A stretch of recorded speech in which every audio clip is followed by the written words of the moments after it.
Red cow. কবিতাটির নাম toy train. শৈলশহর Darjeeling যেতে মজার যাওয়া টয় ট্রেনে করে শিলিগুড়ি স্টেশন থেকে দার্জিলিং এটা চলাচল করে। দূরত্ব নয় খুব বেশি, প্রায় 84 কিলোমিটার। এই দূরত্বে ট্রেনটিকে ওপরে উঠতে হয় প্রায় 2058 মিটার। অনেক জায়গায় ট্রেনের পাশাপাশি গাড়ি চলে রাস্তায়। দুদিকের যাত্রীর একে অন্যকে হাত নেড়ে অভিনন্দন জানায়। এটি 2 ফিট ন্যারো গেজ রেল লাইনের উপর দিয়ে যায়।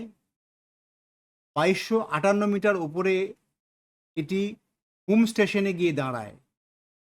ভারতের হুম সবচেয়ে উঁচু রেলওয়ে স্টেশন। দার্জিলিং পৌঁছতে ট্রেনটি আবার নামে 200 মিটারের মতন। ট্রেনটি শুকনা জঙ্গলের ভেতর দিয়ে যায়। জঙ্গলের গাছপালা দেখতে সবাই আনন্দ পায়। রাস্তায় যেতে যেতে আসে বাতাসিয়া লুপ। সেটি দেখতে সবারই দৃষ্টি থাকে লোলুপ। আকাশ পরিষ্কার থাকলে কাঞ্চনজঙ্ঘাও দেখা যায় ট্রেনে বসে বসে। হিমালয়ের রানীকে এত সহজে দেখে সবাই ফটো নেয় মনের সুখে। প্রায় 3 ঘন্টা সময় লাগে শিলিগুড়ি থেকে দার্জিলিং পৌঁছতে। ইউনেস্কো ওয়ার্ল্ড হেরিটেজ সাইট তকমা দিয়েছে এটিকে। Thank you.